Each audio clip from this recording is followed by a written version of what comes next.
வணக்கம். இன்றைய முக்கிய செய்திகள். தமிழ்நாட்டின் வளர்ச்சிக்கு முன்னுரிமை அளித்து நிதி ஒதுக்கீடு செய்ய வேண்டும் என்று ஒன்றிய நிதி அமைச்சரிடம் முதல்வர் விஜய் அவர்கள் வலியுறுத்தியுள்ளார். கனிம வளத்துறை அமைச்சர் டி.கே. பிரபு அவர்கள் நடத்திய ஆய்வுகளின் அடிப்படையில் தென்காசி, கன்னியாகுமரி, விருதுநகர் ஆகிய மாவட்டங்களில் விதிமீறலில் ஈடுபட்ட 43 குவாரிகள் மூடப்பட்டன.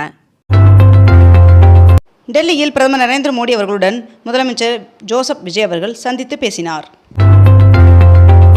எரிபொருள் விலை உயர்வால் உள்நாட்டு விமான சேவைகளை 22% வரை குறைக்க ஏர் இந்தியா நிறுவனம் திட்டமிட்டுள்ளதாக தகவல் வெளியாகியுள்ளது. கேரளத்தின் முன்னாள் முதல்வர் பினராயி விஜயன் அவர்களின் வீடு உட்பட 10 இடங்களில் இடி ரெய்டு நடத்தப்பட்டு வருகிறது.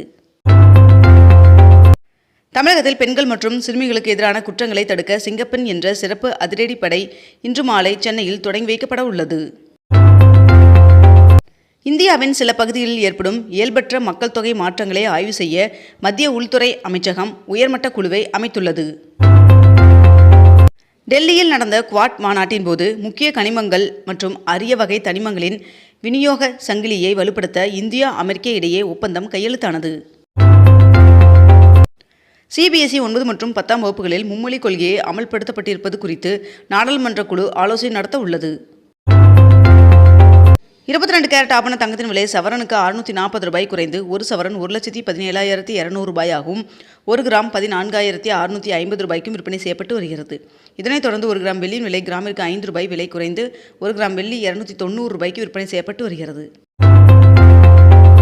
பிரதமர் நரேந்திர மோடி அவர்கள் இந்திய பிரதமராக 12 ஆண்டுகளை நிறைவு செய்து தனது 13வது ஆண்டில் அடியெடுத்து வைத்துள்ளார். தமிழ்நாட்டில் அனைத்து வகுப்புகளும் கோடை விடுமுறைக்கு பின்னர் ஜூன் 4ஆம் தேதி திறக்கப்படும் என்று தமிழ்நாடு அரசு அறிவித்துள்ளது. தமிழ்நாட்டிற்கு காவிரியிலிருந்து 9.9 DMC நீரை திறந்துவிட கர்நாடகாவிற்கு உத்தரவிடப்பட்டுள்ளது.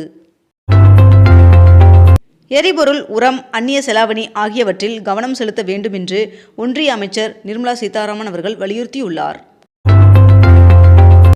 புதிய திரைப்படங்களுக்கு முதல் 7 நாட்களுக்கு காலை 9 மணி முதல் மொத்தம் 5 நாட்கள் திரையிட அனுமதி அளித்துள்ள முதல்வர் விஜய் அவர்களுக்கு நடிகர் விஷால் அவர்கள் நன்றி தெரிவித்துள்ளார். காவிரி ஆற்றின் குறுக்கே மேகதாது அணை கட்ட கர்நாடகா பூமி பூஜை அறிவித்த நிலையில் உச்சநீதிமன்ற தீர்ப்பை மீற வேண்டாம் என்று கர்நாடகாவிற்கு அறிவுறுத்துமாறு பிரதமர் நரேந்திர மோடி அவர்களுக்கு முதலமைச்சர் விஜய் அவர்கள் கடிதம் எழுதியுள்ளார். பங்குச்சந்தையில் இந்தியாவை முந்தி 5வது இடத்தை பிடித்தது தைவான். திருவாரூர் புறவழிச்சாலைக்கு 1427 கோடி ரூபாய் நிதி ஒதுக்கியது மத்திய அரசு.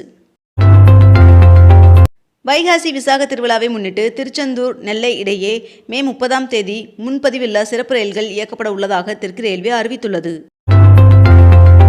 தமிழ்நாட்டை சேர்ந்த 7 பேர் உட்பட முதல் கட்டமாக 66 பேருக்கு பத்ம விருதுகளை ஜனாதிபதி திரௌபதி முர்மு அவர்கள் வழங்கினார். தமிழகத்தில் இன்று முதல் 30ஆம் தேதி வரை ஒரு சில இடங்களிலும் புதுவை மற்றும் காரைக்கால் பகுதிகளிலும் இடிமின்னல் மற்றும் பலத்த காற்றுடன் லேசான முதல் மிதமான மழை பெய்ய வாய்ப்புள்ளதாக வானிலை மையம் தகவல் தெரிவித்துள்ளது. ஸ்ரீரங்கம் அருள்மிகு அரங்கநாத சுவாமி திருக்கோவிலில் உண்டியல் காணிக்கையாக 82,55,000 ரூபாய் கிடைக்கப்பெற்றுள்ளதாகவும் தங்கம் 63 கிராம் கிடைக்கப்பெற்றுள்ளதாகவும் தெரிவிக்கப்பட்டுள்ளது. நகராட்சி நிர்வாகம் குடிநீர் வழங்கல் துறையின் டெண்டர் தொடர்பான அனைத்து நடவடிக்கைகளும் ஆன்லைனிலேயே நடைபெறும் என்று அறிவிக்கப்பட்டுள்ளது.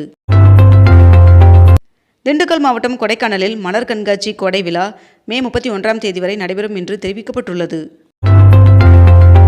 பக்ரீத் பண்டிகை விடுமுறை தேதியில் ஏற்பட்ட மாற்றத்தை தொடர்ந்து மே 28ஆம் தேதி நடக்க இருந்த QUT UG தேர்வு ஒத்திவைக்கப்பட்டுள்ளது.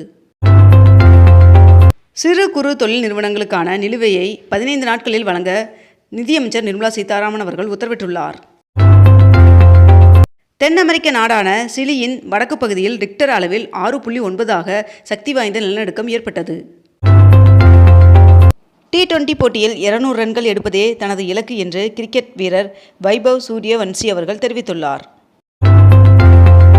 ஆதிதிராவிடர் பழங்குடியினர் மாணவர்கள் உயர்கல்வி நிறுவனங்களில் சேர நுழைவுத் தேர்விற்கான சிறப்பு பயிற்சி வகுப்புகள் மூலம் பயன்பெற அழைப்பு விடுக்கப்பட்டுள்ளது.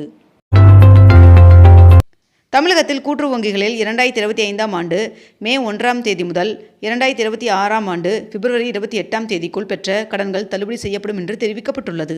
அதாவது குறு விவசாயிகளுக்கு 50,000 வரையிலான விவசாய கடன்கள் தள்ளுபடி செய்யப்படுகிறது.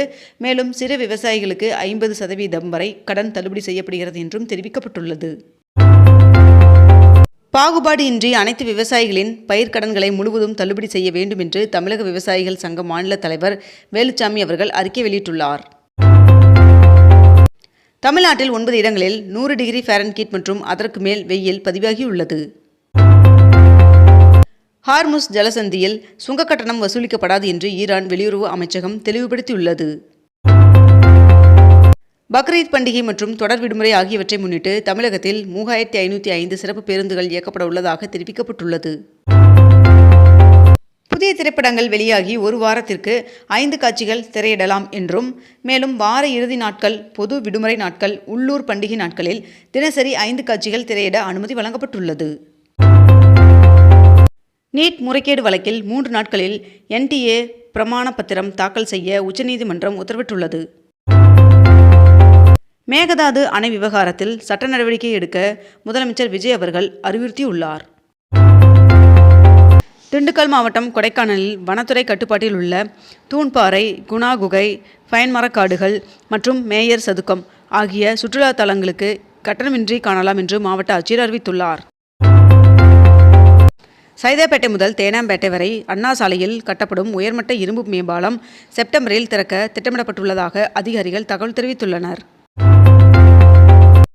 தமிழகத்தில் புதிய ரேஷன் அட்டை கோரி விண்ணப்பித்து காத்திருக்கும் சுமார் 4 லட்சம் பேருக்கு அடுத்த ஓரிரு மாதங்களுக்குள் கார்டுகள் முழுமையாக விநியோகிக்க உணவுத்துறை உத்தரவிட்டுள்ளது.